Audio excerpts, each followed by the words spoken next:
The psychiatrist said it was like frightening how mad he got when he was talking about his mother and what she did to him.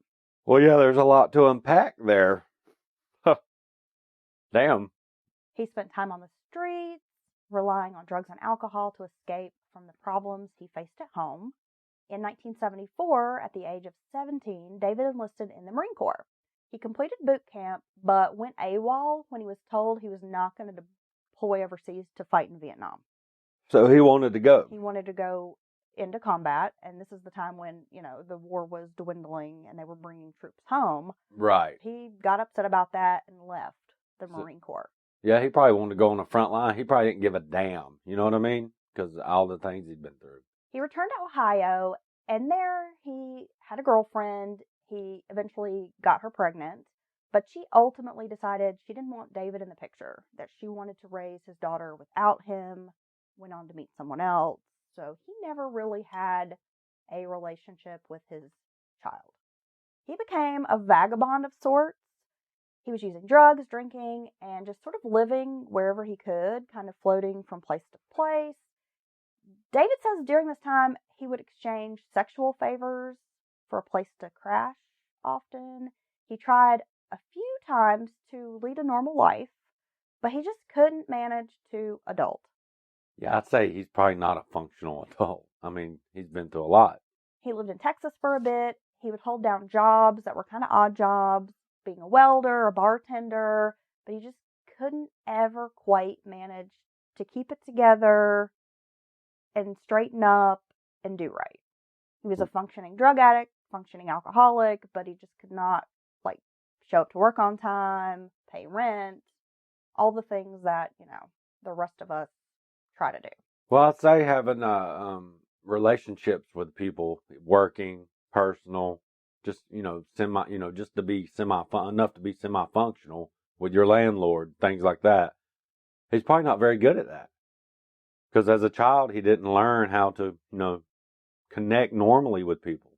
In 1980, he was hitchhiking on I-75 through East Tennessee when he was picked up by the Reverend Benjamin Calvin Thomas, who was a principal at Sam E. Hill Elementary School and pastor of the Thorn Grove Baptist Church.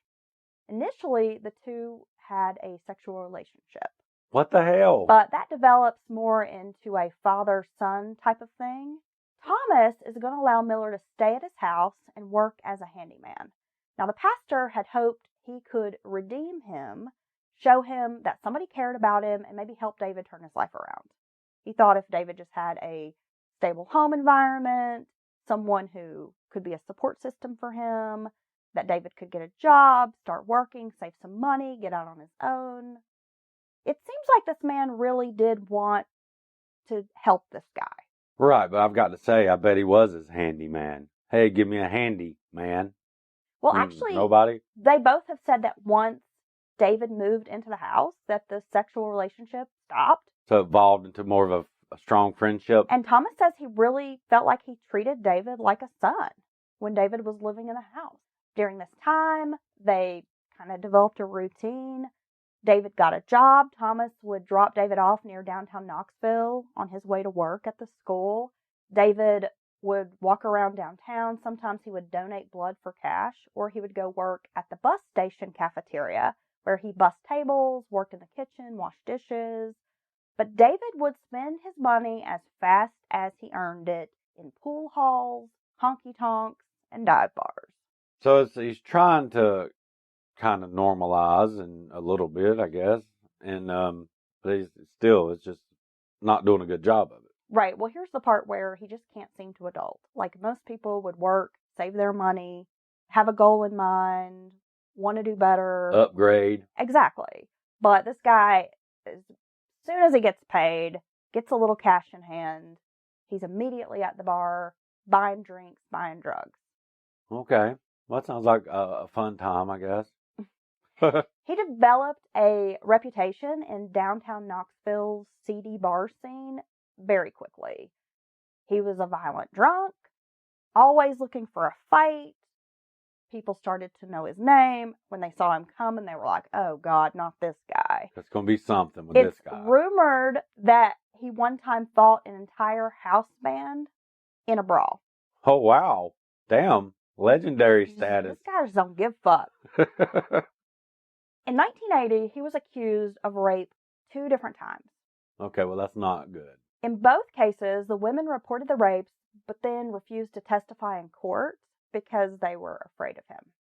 So his violence and rage, I guess they got an up close look at it, and they didn't want to be anywhere around him again, right? I mean, let's call it what it is. David is a psychopath misfit. Yes. Roaming the streets.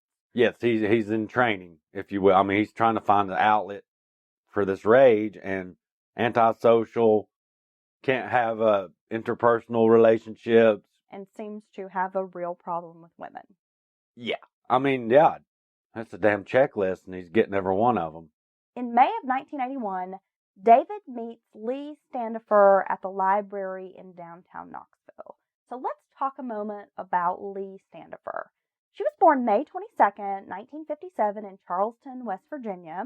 Now, when she was born, Lee was diagnosed with diffused brain damage, which gave her what they called like mild retardation at the time and some cognitive disabilities. She spent most of her school years in Colorado. Lee was active in 4-H and competed in early versions of the Special Olympics. Oh, okay. For swimming, winning gold medals. Her mother said Lee was good at certain things, like reading, having conversations. She was very social, but other things were just really challenging for her. She loved reading. She would go to the library quite often.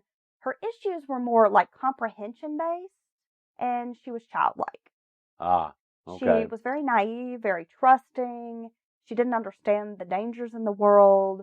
She didn't see bad in people. Right. I mean, she was like a kid. So it just comes down to, it wasn't like you see these little kids who, they don't know a stranger. They'll just come up to you, start talking. They'll hug you. Right. They're very sweet, very loving. Yeah. And this was her. Lee was outgoing. She was very bubbly and confident. Her mother said despite the fact that she did have some disabilities, she wasn't going to let that stand in her way. And she was always really confident. And she would say that she, didn't really compare herself to other people. Wow, that's awesome. She was like, I know I'm special and I'm my own person and everyone's not the same. She sounds like she's fun to be around, like a cool person to hang out with. It was during her senior year of high school that her family moved to Tennessee.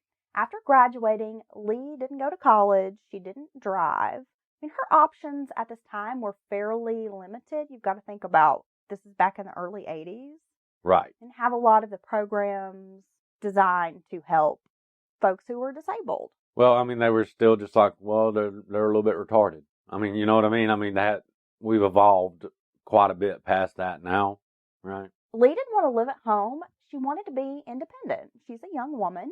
Her sister Audrey was attending the University of Tennessee and was renting a house with some roommates, kind of close to the college campus, and she invited Lee to move in with them. This tickled Lee. She loved this idea. She gets to move into this house, live with 5 or 6 female roommates who are college girls. They're around her age. I'm sure they were staying up late at night, talking, giggling, probably doing each other's hair. Well, she's getting it's that experience. Yeah, getting to feel independent. And like you're part of something. And like you're growing up, like what's next for us, That's awesome. I didn't do any of that. And this situation was going great until the girls eventually had to move out of the house. And when they were dispersing and all kind of moving on to their different roommate situations or housing situations, Lee still really wanted to be on her own. She didn't want to go back to living under her parents' roof. Well, she got a taste of that. Her parents helped her find a place to live. And like I said, at that time, it was really difficult. They didn't have a lot of group homes or housing situations for people who, adults with special needs or disabled adults. But they eventually helped her move into the YWCA. She got a job. She was working at a chicken packaging plant and had learned to navigate the city bus routes on her own. At her job, Lee was a great employee. Everybody liked her. She was never late, never called into work, and did well with her job. And her mom said in an interview that this job, this chicken chicken packaging plant was not, ideal for a lot of people. It's like really kind of boring, repetitive work. But it didn't bother Lee at all. She was great at it and really enjoyed it. Well, I mean, everybody's different, no matter if you have a disability or not. And some people, that stuff works for them. Lee told her mother that she had met this man at the library who'd asked her on a date. Now, Lee had never been on a date before, so as you can imagine, she was really excited. Plus, this guy David was not a bad-looking guy back then. He was actually quite handsome. Really? On May 20th, she called her mother about 5:30 p.m. She called her mother every day and checked in. She left the Y about 7 o'clock with a friend, and as she walked out onto the street, David Miller was waiting for her. The pair walked to a place called the Hideaway Lounge. Ooh. Where he often, frequented. This was his bar. Then the two went to the library. He checked out a book. Later, investigators would say it had these really graphic descriptions of murder during sex.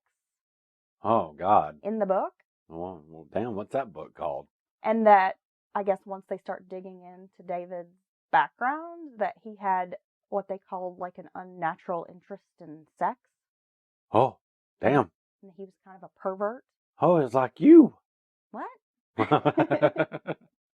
Don't kink shame me.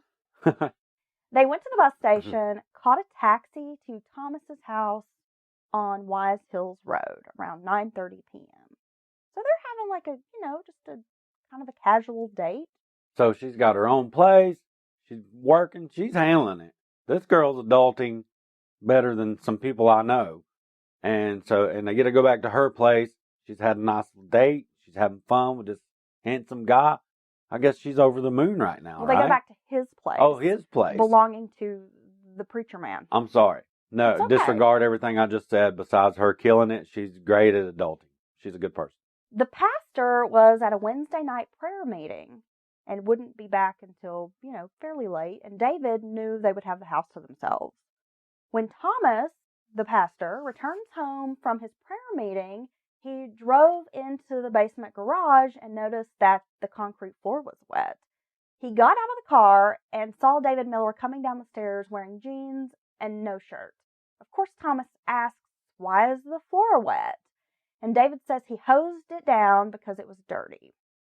When the two get upstairs, the kitchen floor is also wet. 2 streams of blood lead from the kitchen into the dining room and to the living room area of the home. Oh, God. Of course, Thomas is asking, what happened? And David explains that he had gotten into a bar fight, which caused him to have a bloody nose. The pastor gets really upset, believing that the carpet is ruined.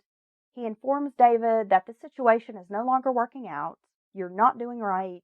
You're supposed to be working, trying to, adult, save money, get your own place, be responsible, and all you do is go out to bars, drink, do drugs, party, and now you're bringing it back to my house. You're disrespecting my home. Right. You're not taking care of things. So they just kind of have this big blowout, and he tells David, it's time for you to move on. The next morning, Thomas drops David off near I-40 with $25 in cash, and David tells him that he's going to hitchhike to Houston, Texas. So that's the last straw for the preacher. He tried. I'm sure that's been building for all this time because David's just kicking around doing whatever. And, so he's had enough. And David seems to be like, yeah, okay, cool, I'm out of here. Not even arguing about it. All right. By 6:30 p.m., Thomas returns home, and as he's driving in, now remember he came home late at night, so it was dark the night before. But when he returns home by 6:30, it's May, so it's not going to get dark until later. He sees this blue t-shirt hanging from a dogwood tree branch in his backyard.